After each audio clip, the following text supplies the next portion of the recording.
Welcome, everyone. My name's Dennis Baker. I'm the business program director. I was just telling Ryan as we were hopping on stage, I think you guys know half of LA, and they're all in the audience right now. So you guys had the record for the most people showing up to an independent feature film. So. Awesome. Thank you, everybody, for making it out. Really appreciate the support. Thank you. So we'll have them introduce themselves first, so go ahead. Hi, I'm Ryan Anglin. I co-wrote the film, co-produced, and played Jake.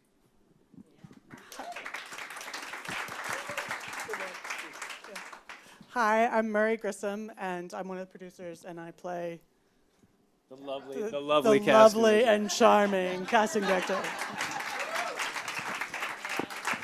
I'm Owen Williams. I play Charlie, and I directed it and edited it. Yeah, what's up, Paris?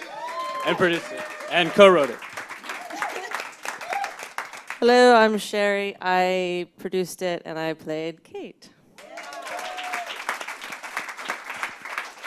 So for those who don't know, the reason we do these independent screenings is for people who've been there and done that to share their story of how they made the film, to encourage audience members to then go out and make their own projects. And we always start off with it takes a village and a tribe and an army to make a film happen. So anybody, cast or crew in the audience you want to acknowledge. Well, I see Jeff Paris sitting right in front of me. He played the part. He's an incredibly talented actor who we're super fortunate enough to weasel into this thing.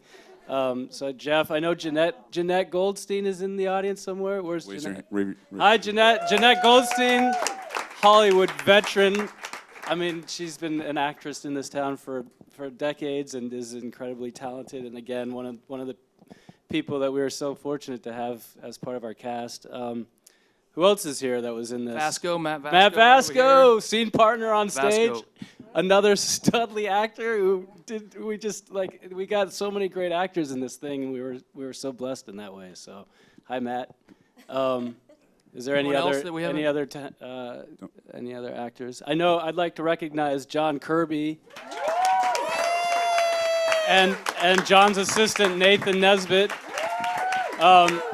We all met in John Kirby's acting class along with Jeff Paris and Matt Vasco, and maybe many of you here are in Kirby's class now.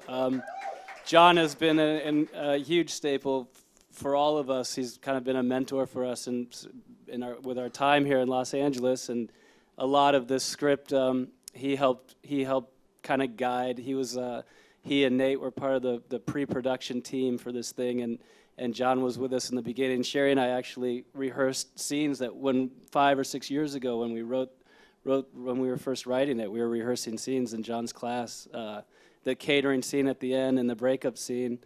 And the breakup scene was actually inspired by a play that Sherry and I did with John. So John, I definitely want to recognize John Kirby here tonight in his presence and just how much he means to what you guys saw on the screen tonight. So we always start with story and script because that's where it all starts. So Ryan and Owen, how did that story start? How did you get that going in, and then how did you get it into script form? Well, a lot of us met in John Kirby's class, and Owen and I had done some scenes and got to be friends over the years. And we start telling these stories that all of us share in this town, these crazy, darkly funny, bizarre, kooky, sometimes very sad stories. And we started thinking about it, of making a larger story. And we also had in common that our fathers were sort of influential in our decision to pursue this dream, supportive of us. And I should say our moms too, very much so. But we thought about this father theme that we could build into the story and kind of bring some of our war stories into this thing. So I think the final catalyst was my father actually passed away, and we did a play tape that John directed us in. Murray, myself, and Owen, and after the last night, after our last show, Owen came up to me and said, let's I want you to write this story with me, and we'll put it together. And I'm not sure where we thought we were going exactly with it, but we finally finished. At one point it was about 300 pages long. I'm thinking about going home and editing it again tonight after watching it. It has like 3 endings, this film. It's like it's over and then it keeps going. Then it's over and it keeps going. Oh, I'll still get calls from time to time, and Owen will say, "Hey, man, I'm thinking about changing the party scene." Right, no, right. I cut 2 seconds off the script, man. Off the film. You should see it. It's coming in at 1 hour and 46 minutes now, man. But we spent a lot of nights in the van, actually, writing a lot of wine and a lot of nights in the van. That was pretty much our process. Ryan, you want to go hang out in the van and write? Drink some wine? Sure. Did you guys, scene by scene, did you write it together? Kind of what was your guys' process? Because co-writers, it's very different than just one person kind of hammering it out. Yeah, that's a good. It was actually our first feature that either one of us had ever written, and we had never collaborated writing before either. So there are a few that we wrote together, a few of the scenes up there, and then for the most part, we kind of just, I guess we kind of just decided you take this one, I'll take this one, and we'll go home and we'll workshop it, and then we'll bring it back and see what we all think of it. And a lot of the journal entry scenes and a lot of the relationship scenes, John had a hand in as far as helping us fine-tune those scenes. So. And then about how many drafts, kind of what was the process in getting to your kind of final draft? 40 drafts, 40? I would say, maybe 50 drafts. Yeah, I don't nice. know. Well, we started it as a play, and then we thought, if we write a play, just our family and friends are going to show up.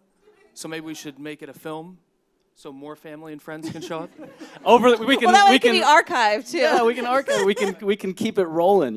With a play, we'll get like 2 weekends of good job. Now we get like years and years of good job. So that's nice. That's what it's all about, So in this process, when did you guys kind of know, okay, we're going to move forward with this and kind of start pre-production, adding kind of producers on board? When was that kind of process for you guys? You're like, okay, we're going to make this thing happen. Well, I think basically what happened is we had tried to do like the okay, we're gonna get like $1 million budget. That's gonna be a super low budget SAG feature, but we're gonna get the $1 million. And we're gonna hire John to be the director. And we're gonna hire John to be the director, and that's gonna be it. And then after a year of not having money yet, and me wanting to have a child. Yeah, she literally, the pressure was on to make this feature, man, because she was like, you can make your feature, but then I want a baby. And, most of what you see up there on screen is true. So, and I don't know if you noticed, there's a baby inside of her right now. And there's another one at home. So time was ticking, and we were fortunate enough to get money from Seth MacFarlane as seed money. So we went through like phases like, should we just make a Seth that's kind of, you just dropped that out there. Seth MacFarlane gave him some cash, so whatever. I mean, explain that a little, maybe. Well, I've known him for years. This is going online, by the way, for everyone to see. So you better, want to keep this real. No pressure. We're name dropping Seth MacFarlane online right now. That's kind of hard. 99, Brass Monkey. Yeah, so I met him years ago, and he's been a really big supporter of, I feel like, my career, and he's been very helpful. And so he said, why don't I give you some seed money to help you guys out? And then we thought maybe we should shoot a trailer, like maybe that could help us to get money. And then finally I was like, all right, not just me, everyone. We were like, we just got to make it. We ended up taking the seed money and shooting it with that, so.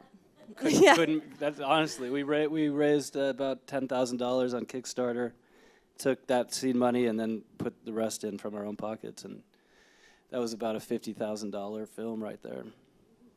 Yeah, that's something to talk about. So were you guys all kind of like the spearheads from day one? Mary, when did you kind of come? Were you a little bit later? Kind of the process of like, okay, we're a team and we're moving. Kind of explain a little bit about the team building process, especially for producers. Yeah. Let me explain it.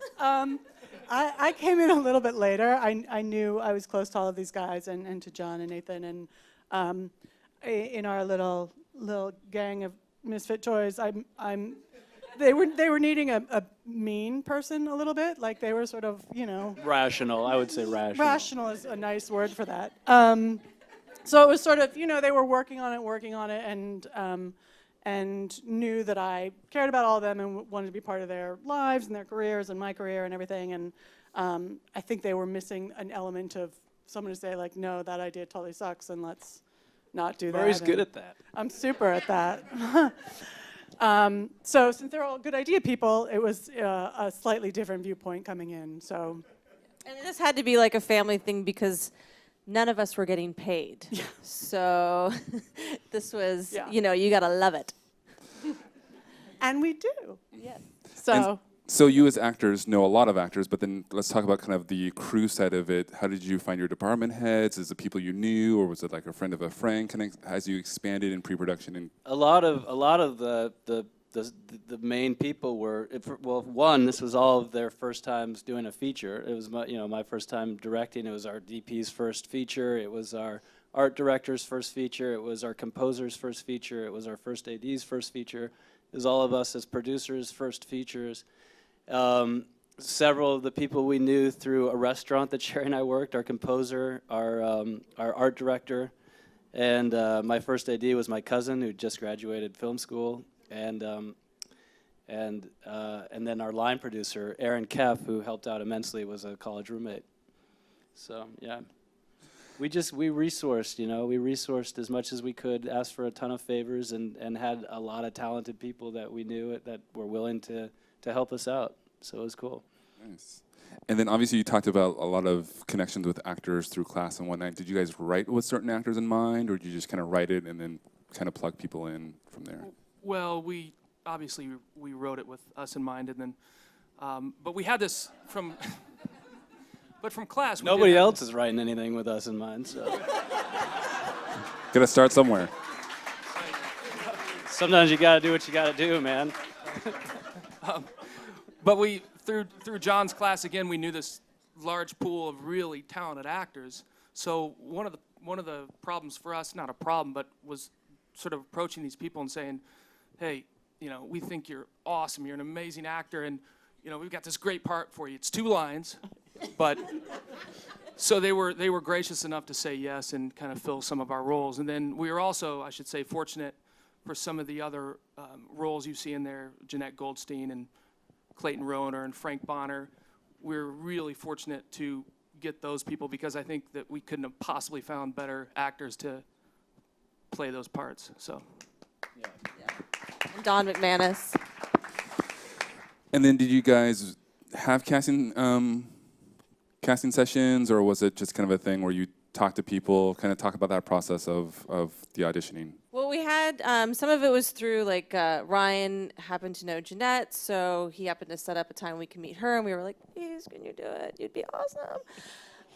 And then, what did you want to say? Oh no, that's right. Yeah, I was just thinking about when we met Jeanette at her bra shop in Pasadena. And we were like, she said she would do it. Yeah, we left being like, and then Deborah Dion helped us out with Don McManus and put us in touch with him. Wendell. And Wendell put us in touch with a couple of Wendells, and then Owen actually did more of a kind of different sort of thing where he took them out for coffee and kind of, interviewed them, hung out with them, and which was a different process than just, let's read some lines. Yeah.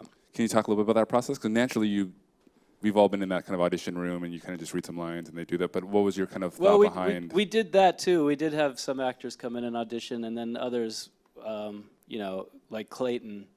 Jeff actually introduced me to Clayton, and I went out and just had coffee with him and wanted to get to know him. He played the role of Phil. And then as far as Wendell, the same thing. It was so much more comfortable. It was. I liked it way better as a director, that process of just meeting the person and getting to know them and recognizing that, there's a flicker of talent in everyone in this town. It's just a matter of, does it connect to you and does it resonate with the character and the story that you're trying to tell. And you can pick that up as a director or, as a writer, I think, by getting a sense of a person. And also knowing that they've had established themselves and with past work and seeing that they can act.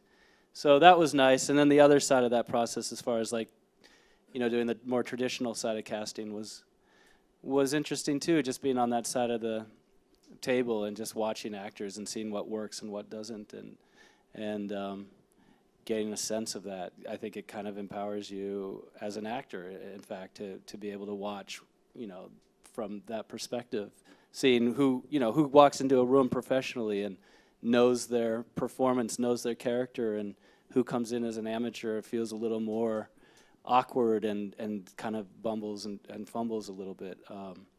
I think it's it's such a catch-22 auditioning, because it's like so many great actors are terrible auditioners and vice versa.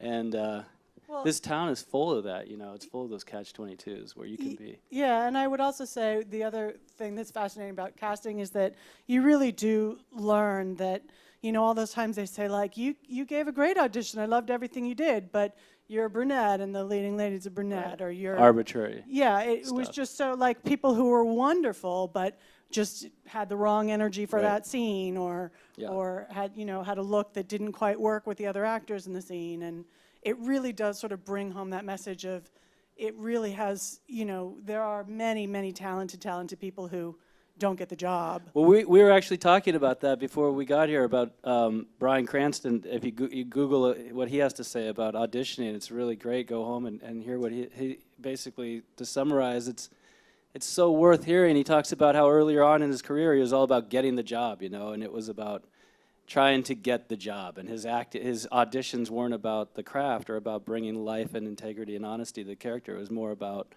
getting the job, because there's so much scarcity in this town, you know, and so every single opportunity is like, gotta get it. And when he finally came to terms with the idea of, like, my job is to audition with my character in mind. It's not about trying to get the job. It's about bringing life to the character.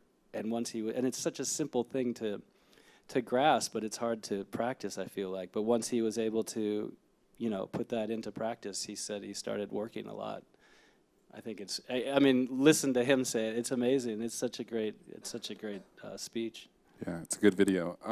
We're going to gear shift into production a little bit. How many production days did you guys shoot? 400. 400. Yeah. Not 399 and a half, actually full 400. Well, you know, what was it? The initial push was like 30 days.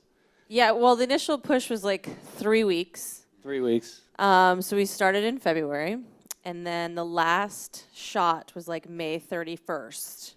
Right. So Of the following year, or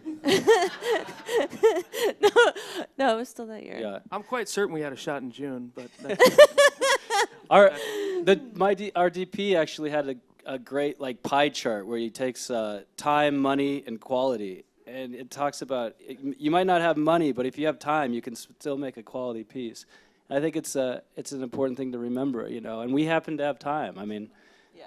I wasn't working at the time, so I had all the time in the world. We reshot 3 of the scenes, like, within that process. Like the party scene we shot, we were like, well, that doesn't work. So let's reshoot it. Because the art direction was a little off. So then the And it was a talented during Todd the day Davis, if party. he's somewhere in here, the audience, Todd, is he got? He probably said, oh, No, there he he's is. He came in and rocked that last catering scene, which was incredible. So we had to reshoot that, and then there was a couple other reshoots that we were like, well, we didn't like that, so let's do that one again. And was it a lot of, did you try to do as many days in a row as you could with breaks, or was it kind of like 3 days here, and when you were available, 3 days there, kind of? Well, when we worked with Jeanette and Clayton and Frank, the people that we actually Don. tried, and Don, we were trying to make a good impression with, because we knew that they were professional and we weren't. We tried to shoot them out first, and once we were cleared of, like, you know, the actual professional people, and it was just us, then we just would shoot whenever we could. Oh, yeah, like on our second day of shooting, we had no sound. The sound person didn't show up. And that was our first day shooting with Frank. And Yeah. Frank, you know, he's an 80s star, WKRP in Cincinnati. super impressed with us. Yeah, and so Ryan had to jump on boom while he's cooking, like, hamburgers, because he's also running catering. And I'm on the phone calling, like, everybody that I know that had done stuff with us before. Can you please come run sound? Can you please come run sound? And then I got mad at Ryan because he's cooking hamburgers and they're sizzling and they're popping on the grill. got the fire going perfectly. Yeah. And I'm like, dude, Frank's gonna think we're such losers, man. You're cooking hamburgers, you're running boom, and your hamburgers are ruining the sound. I nailed both. Done and done. Where did you guys shoot? Where were some of the locations? Were all LA centric? Did you guys go out of town? Or was We locations? shot 56 locations in Los Angeles. So we shot all over the place. And we had permits for 2 of them. And just as a note, for those of you who are thinking about shooting a film, let me strongly recommend not ever doing that. Like, ever. Write a script that takes place in 3 rooms that your friend owns. Because 56 exterior locations that you don't have the right to shoot in. It's a lot. So Some of it was finding it like the day before. I think we got it. This is the location. but it needs to be raining. Ryan and I were obsessed with this raining in LA theme because we wanted to, like, show that LA does get cold and there is a winter here, and we wanted to kind of knock the whole LA's sunny stereotype, Owen, our second day of shooting, just a real quick story here. So we had this, the cave scene, right? The cave scene, there's supposed to be a lot of rain in that scene. Yeah. And our second day of filming in Malibu, and we were going back and forth, like, what do we do with the rain? Let's just write the rain out. And then Owen said, no, I'm going to rent a rain machine. And so he rents this gigantic tank. Todd recommended the tank, by the way. Thanks, And Todd. so we have this beach location that we had a permit for again. And to go to this location, we need to go through this path that runs along the coast. We've got this gigantic rain machine to get down there. We show up to the trailhead, and there's a huge movie set, like cranes, lighting rigs, a real movie set, a huge crew. And Their craft services were amazing. well, Our craft services was way better. no, I think our craft services did. Yeah, what I all was- organic, Yeah. it's non-GMO. They had a boom operator. Right. So I'm thinking we can't walk through this set to the beach set. And I look around and Owen is wheeling the rain machine through the set.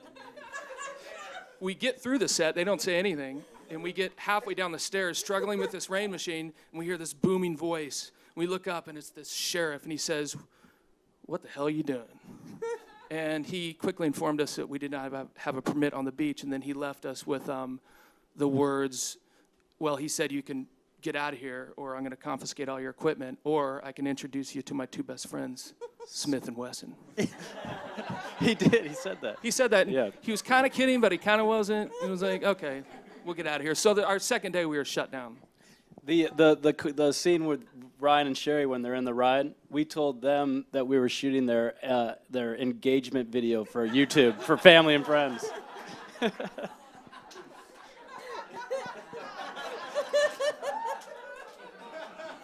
And Ryan thought he was going to throw up. Yeah, Ryan was. Yeah, he was sick. So, you guys transitioned well.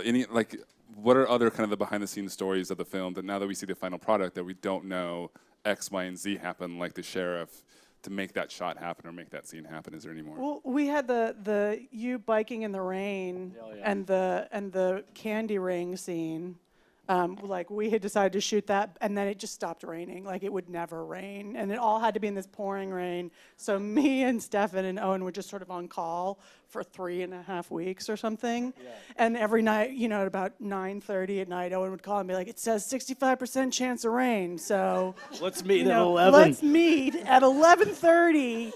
And we'll try to shoot it, and then at 10:30 you get a call, and it's like, "It's not raining, but it still says 54%." So, and like we just did that every night for weeks. Yeah. And then I think the night we shot the candy ring scene, it wasn't actually raining, but we were like, fuck it, we're meeting with this happening now. But then it started and raining. then it started raining. Yeah. So Yeah. thank you, Jesus. Yeah, thank you, Jesus. Good thing you didn't shoot in a drought or anything. Yeah, it's a little different, isn't it? I guess that dates us, doesn't it? A little bit. Shoot. Yeah. We made this movie a year ago. He does mention the WB or something. I am too, pregnant like, too, so that dates us right there. That With gives our you away a second little bit. your child. second child. And we actually did get a permit for the beach in return for that to cover that second day with the rain machine. Got it on the beach, got ready to go. Then we turned on the rain machine, and it was like a garden hose. We're like, okay, time to get rid of the rain. Yeah, so then when they're walking across the rocks, it was supposed to be like just pouring rain, and it didn't really work out like that. And we're going to transition a little bit into post-production. Did you guys, this being your first film, a lot of times we hear from first-time filmmakers, two things. One, did you guys have an editor on set that helped you kind of get an idea of what you missed or didn't miss or could cover? And two, did you guys feel like you set yourself up for post-production, yes or no, and why? So the first one about like an editor and stuff. Well, since I was editing the film and directing it, Yeah, I had a pretty good idea of what we were getting, and you know, knowing that I could piece things together, and knowing I could take my time in the edit. Although I tried to rush it because, you know, Sundance, I got to get it in for Sundance. Gotta get in that festival. And would you recommend, since you were the editor and you were on set as director, is it great to get the editor involved as soon as possible in case you need to cover something or you miss something? Would you recommend that, or do you No, feel like, I don't. I wouldn't say I recommend that. I Okay. would say let the editor take it to a whole new story. I mean, to me, the last thing that we shot, Sherry made me walk away from it for a couple months. I wasn't attached to it anymore. So then when I would go back to it, I would have fresh eyes. I think, you know, a new story can take place in the edit. So, you know, as a director, maybe let go, let the editor find something that they might not see. Well, when you're on set too, you have like these stories that if something happened, that then you become so attached to the scene that really you don't need it. But because you're like, oh my God, do you remember we went through all of this on that day and it was so amazing, we gotta have it. But you don't need it. That's why this film has 3 endings. And it didn't start where the script started. It's totally different than what the script was actually written. And then setting up for post-production, did you guys do that, not do that? How'd you make that happen? And financials and just kind of all the team that's built into, you know, sound and... Well, I think since I was editing, we saved money there. We found a color guy that gave us a great deal, sound design. It gave us a good deal. And did we set our? We didn't know anything going into this. Like, all of this was new to us, so it was all such a huge learning curve. And I think we did set ourselves up well for post, mainly just because, again, we wore so many hats and nobody was getting paid, so we were able to use the tiny bit of money that we had on things like color and sound. Well, we ran out of money. We ran out of money, so we had to knock on Seth's door again. Seth, And we have some more money? A couple people's doors, actually. Well, yeah. We knocked on. And this is kind of throughout the whole process that you guys were kind of all the producing team as well as other hats. Like when you're on set and you're directing and like you're also in a scene, do you guys are clear like, okay, this day this producer is kind of taking charge, or do you guys like kind of, how'd you split up the duties to get everything covered and, you know, make sure everything was taken care of? I was cooking the whole time, so. Obviously, and running sound With when Sherry, you need Sherry it. did it. Yeah. So, Well, he wasn't. I think we were gonna like kind of switch off in catering, but then like second day or something, I don't know, third day, fourth day, weekend, something, and I was like, Ryan, I need you to do everything. Can you do this? Can you make this? Can you go pick up this? Ryan makes a hell of a lasagna. Amazing too. lasagna. Anything in casserole form is a success on set. and then talk a little bit about after, you know, picture lock. What was your hopes with that? Kind of what was the journey for that? Did you? We still don't have picture lock, actually. Yeah, I'm gonna Yes. edit tonight. Actually. Owen's going Get to change home. some stuff up. I saw a couple things that I need to change. Well, we wanted to submit to festivals. That was our plan, and try to find somebody that might be interested in the film through that way. And, you know, again, a learning curve. We kind of just threw it against the wall and hope it stuck, which I highly do not recommend doing. Festivals are it's such a different ballgame out there. There's a lot of politics, red tape. It's, you know, a lot of who you know. Sometimes it's a question if they even watch your film. So we just kind of, first we just submitted to everything. And then when we saw that wasn't working, we got more specific about where we were going to send it, and, you know, made sure that we knew somebody at the festival, or that there were, like, our film really met the festival's criteria, so we'd know at least it would be seen by a screener. And that worked better, but that was after we'd submitted to like 50 festivals and had burned through like, you know, $3,000 in cash. So. And not only that, but submitting films that weren't finished.